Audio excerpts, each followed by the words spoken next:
Olá a todos e sejam bem-vindos ao Bookcast. Eu sou o Juliette. E eu sou Vanessa. É isso aí, estamos de volta para mais um mergulho profundo, dessa vez em... E a Estrela da Morte de Gizé. Opa, pelo título já dá para ver que a coisa é séria. A sugestão, aliás, veio de um de vocês que nos acompanham. Obrigado pela dica. O autor, como vocês já devem saber, é Joseph Farrell. Um autor que, digamos, não tem medo de desafiar as ideias convencionais. E nesse livro ele vai fundo, viu? Nos convida a repensar tudo o que pensávamos que sabíamos sobre a Grande Pirâmide de Gizé. É nada de túmulo de faraó, hein? A hipótese de Farrell, baseada em anos de pesquisa em várias fontes, é que a pirâmide seria, na verdade, uma arma. Uma arma de destruição em massa, para ser mais exata. E não estamos falando de qualquer arma, não. A tecnologia por trás dessa Estrela da Morte, segundo Farrell, seria baseada numa física unificada super avançada. Ele mesmo admite que é um conceito tão complexo que fica difícil explicar em detalhes para quem não é da área. Mas, poxa, só de imaginar a possibilidade já me arrepia. E ele argumenta que essa dificuldade de comunicar a hipótese completa ao público em geral se deve a essa profundidade técnica, o que faz sentido.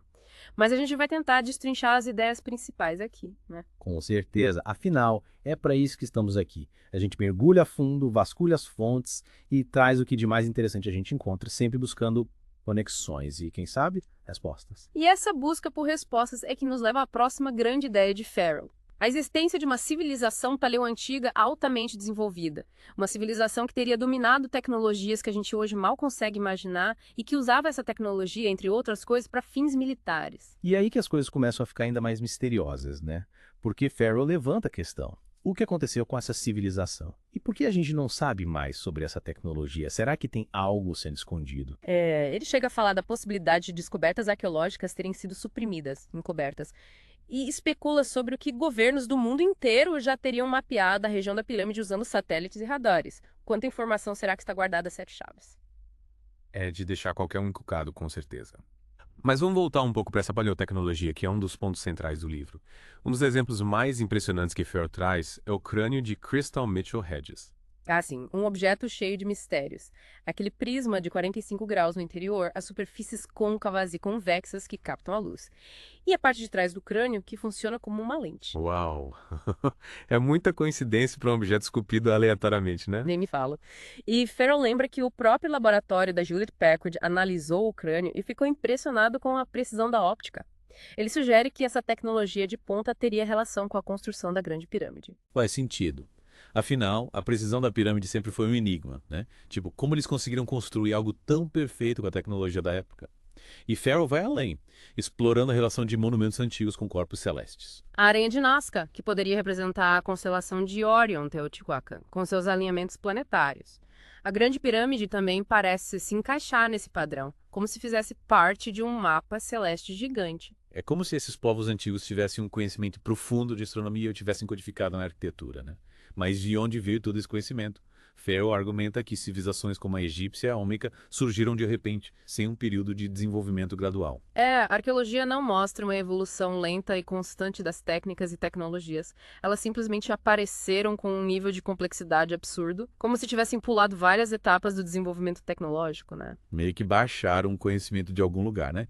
E por falar em conhecimento baixado, Farrell traz à tona as referências a super-armas em textos antigos. Textos sânscritos e hindus mencionam uma arma com o poder do universo e textos sumérios chamam a Grande Pirâmide de a Grande Arma. Ah, muita coincidência, né? Demais. E aí Farrell entra num terreno ainda mais intrigante, a possibilidade da arte e linguagem pictógrafos antigos conterem referências a circuitos e esquemas tecnológicos. Ele fala das similaridades entre esses símbolos e diagramas de sistemas esotéricos como o rosacrucianismo e a cabala, que poderiam ser interpretações codificadas de um conhecimento tecnológico perdido. É como se eles estivessem tentando nos dizer algo através de símbolos, né? Mas decifrar essa mensagem é um desafio direto.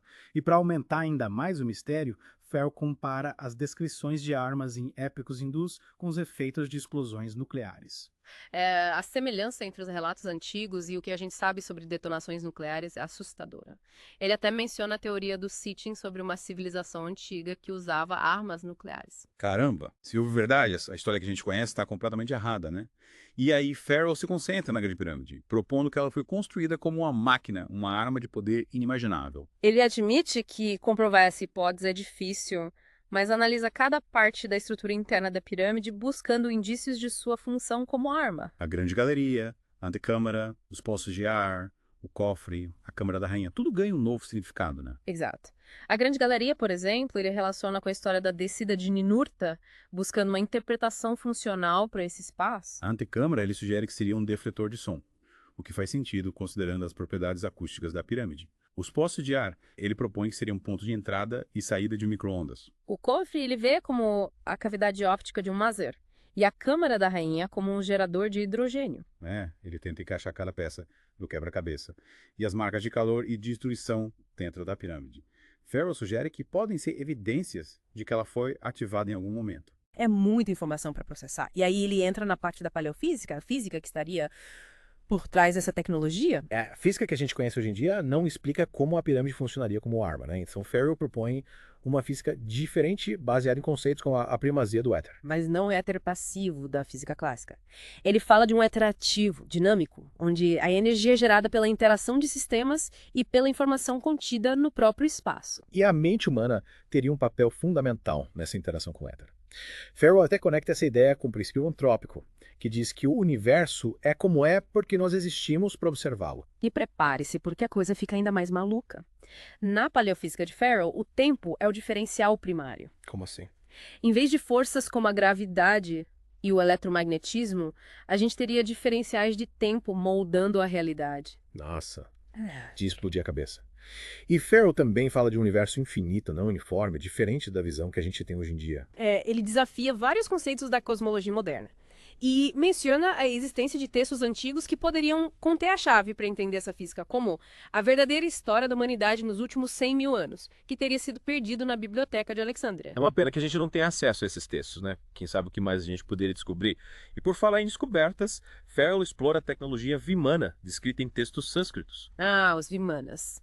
Naves voadoras com capacidades incríveis, como invisibilidade e propulsão eletromagnética. Parecem até naves de ficção científica.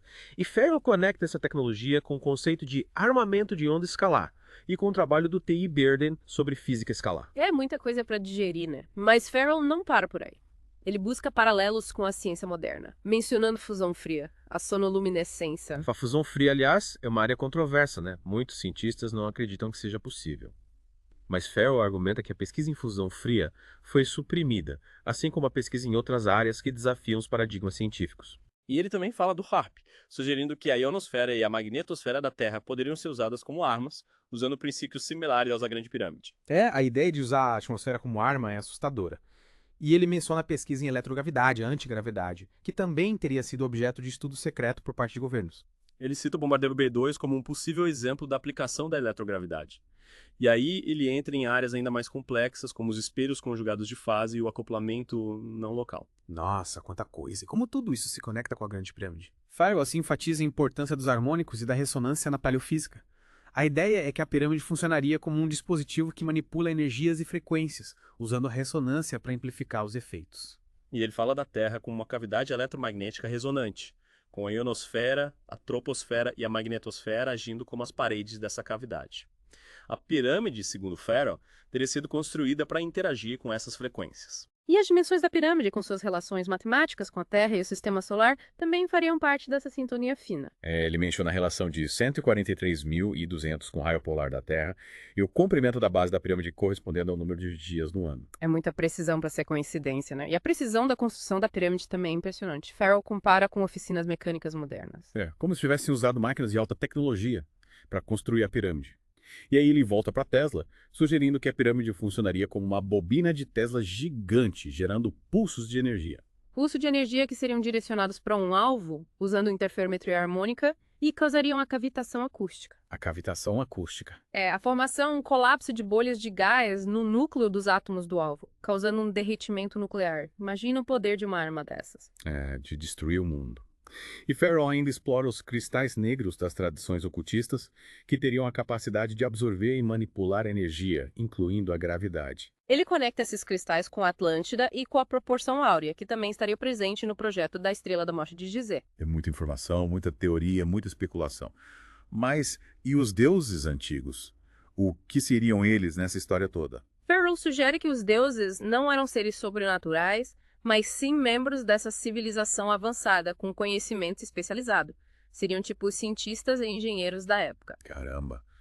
Depois dessa viagem pela mente de Joseph Farrell, a gente fica com mais perguntas do que respostas, né? Com certeza. Será que a Grande Pirâmide realmente foi uma arma? O que aconteceu com essa civilização avançada? O que mais eles sabiam que a gente não sabe? E será que tem gente hoje em dia que sabe a verdade sobre a pirâmide e a tecnologia que ela representa? São perguntas que não querem calar. Para quem ficou curioso para saber mais, fica a dica. Leiam A Estrela da Morte de Gizé, do Joseph Farrell. E continuem explorando os mistérios da história e da ciência. Tem muita coisa ainda para ser descoberta. E a gente se vê no próximo mergulho profundo aqui no Bookcast. Até lá.